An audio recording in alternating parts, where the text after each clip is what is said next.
Hi there, Virgo. Welcome to your end of March 2024 General Tarot Update. It's Raina here. Just taking the first card off of the. Maybe I'll just. Every card I'll cut the deck.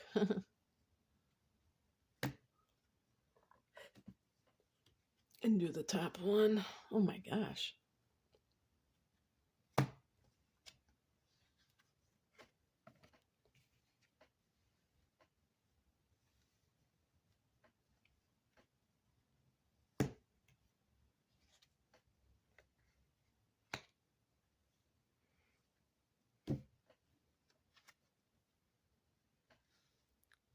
I'll do an additional card.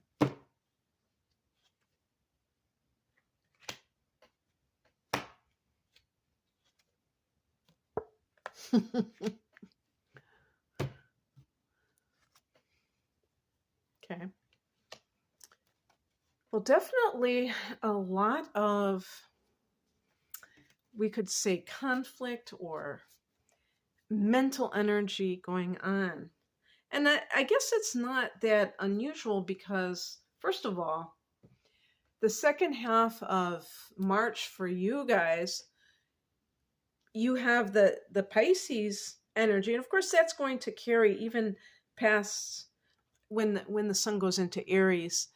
You're still going to have plants in Pisces, so that seventh house activated for sure. But the Aries for you is in the eighth house. And that's where it can get a little bit tricky because this is Scorpio's domain in astrology.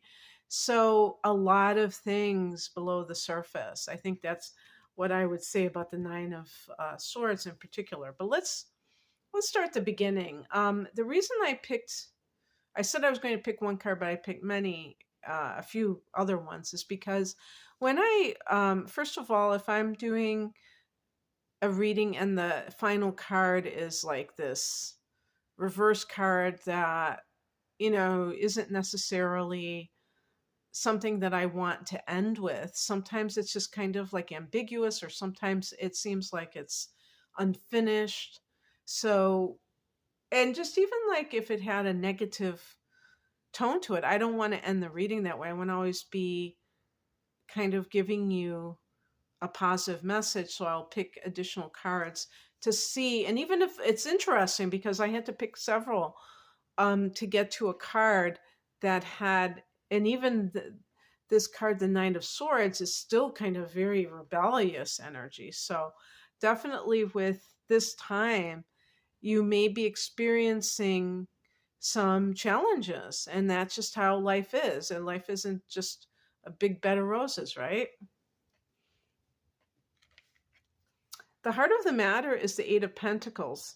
So this can be a situation where some Virgo people find themselves back at, I was going to say at the drawing board, starting over again, training for something. And for Virgo people, this can be a little bit unnerving because not only are you a perfectionist, but you also tend to second guess yourself, and you may feel like you're not doing something well enough, you're not learning fast enough, and it makes it that much harder. So another thing too is that this can be a good card for your finances, for making money in general. But there may be things involved like you're really trying to do a good job. Now, in the past position, so this may, if you got a new job, it might be that you have a boss like this individual.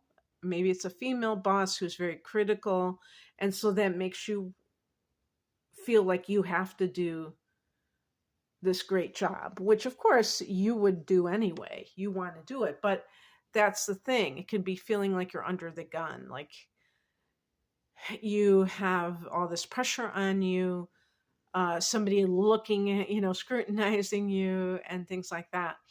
Another thing that could be going on too is this idea of um, you might be the Queen of Swords might be you. and how you have been behaving in your life. So typically, I would say, like your personal life, if this has been the case, you may have broken up with someone. As a matter of fact, the full moon in your seventh house would have been in late, I think it was late August. So if you did break up with somebody in that time frame, then it may not have been easy to do so, and you kind of had to be a little bit less emotional while you were handling your business. Now, the I'm sorry, the Eight of Pentacles can be like losing yourself in your work. And then we come to this card, which is, like trying to get over that situation. The higher message can be a Knight of Cups. Perhaps there is somebody in your environment that is wanting to be this person, trying to show you affection, trying to tell you that they care. But you might be oblivious to it because either you're, into your work, or maybe because you are such a perfectionist, you don't feel like it's like you're ready to do so. Eight of Pentacles can be like the person, and I think sometimes it can be that the person's trying too hard. And, obviously that can lead to that's what I honestly believe perfectionism is. Somebody who feels like they're never good enough and they always have to be spotless. But since that is humanly impossible, they can feel like they're always falling short of the mark, or maybe they quit even trying or don't try. What crosses you is the Tower card. And I feel like that's what I'm saying when I talk about like the sense of pressure. So there's because that's what the Tower represents. Now, usually to me, the Tower would represent like these suppressed emotions. So let's say somebody's in a loveless marriage and they're swallowing their anger, or, and sometimes when people bury their anger, then it comes out in other ways. Who knows, maybe a fair number of affairs happen almost like F you to that partner. It's like they feel that they're getting revenge on their partner by cheating. I don't know, but what I'm saying is that it's something that the emotions are not freely coming out, and they have to have that outlet. So because it's in the challenge position, it may be that if you are feeling that the person, if you're working for somebody else and you feel like you can't ever do things well enough, it may get to a boiling point. And by the way, I always associate the Tower with eclipses.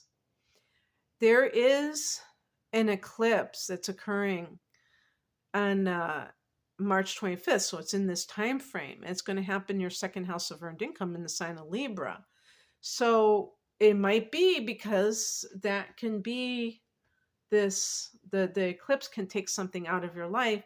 This is your earned income. So there might be some connection with not working at a certain place anymore. But I want you to understand that if that's the case, when eclipses occur, it's really good to be able to see how this is benefiting you. They have this thing, why is this happening for me instead of to me? Kind of changing the narrative so that you don't feel like a victim, but you actually feel like this is cosmically ordained and something good. Could be a good thing. So what's coming in is the Page of Wands. This is actually a card of good news. This can also be on your part if you're doing something consciously, that you are initiating a passion project, or you are in the early stages of it, and it really lights you up. So this is a very good state of mind to be in, quite frankly. And the reason that like I said, the reason that I picked other cards is because I got this card in reverse. The Wheel of Fortune is I is a card that is connected to the planet Jupiter, which is the ruler of Sagittarius. So it has those connotations about luck, about actually what I like to call it is alignment. And you see that it's a wheel. So you see that person that's underneath the wheel, and there's somebody sitting on top of it. And it's a cycle. Sometimes we feel like we're on top of the world. Sometimes we may feel like we're under the weather, or just not, things are not where we want them to be. But it's a circle, it's a cycle. And when this is in reverse, you may feel like it's a cycle that is not quite, you do not feel like you're in sync with your life for some reason. I also believe sometimes these can be timing cards, and there is a Mercury retrograde. Mercury is your ruler, Virgo. So it could be that in that early, for the first, or we could even say for the month of April in general, that things may be a little bit awry. Maybe things are not progressing the way that you would expect them to. Eighth house matters. It's more of an internal thing. And that's where the eclipse is going to be. So so if it is anything to do with inheritance issues, for instance, that could be eighth house, shared resources. Don't be discouraged if there is some delay. So I picked 3 additional. Nine of Swords, anxiety. I feel like with Virgo, a lot of anxiety comes from second guessing yourself, listening to other people. If you're a Virgo, you may have inner planets in Libra, and you may be too open to other people's opinions rather than cultivating your own. 8 of Swords, feeling like you're trapped, but really it's your own thoughts that are trapping you.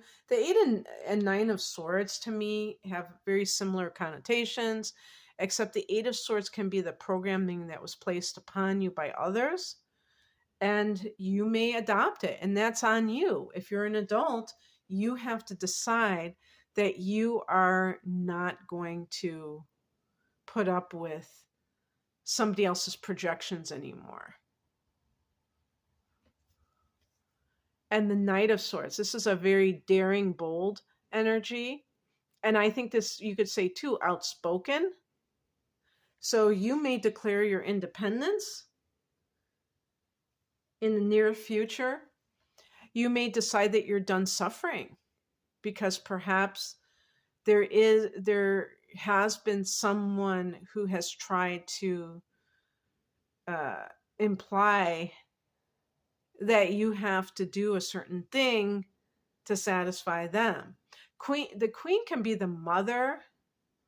So maybe some of you who have been raised with a mother who has been critical of you are going to declare your independence and say, you know what, it's my life. And, the key is not to be so pent up all these years that all of a sudden you're like totally rebellious, because that could work against you, but just to, affirm your freedom and sovereignty from, what the expectations of others. Okay, that's what I have for you, Virgo. I hope that this resonated. If you would like a private reading, the link is below. Take care. Bye.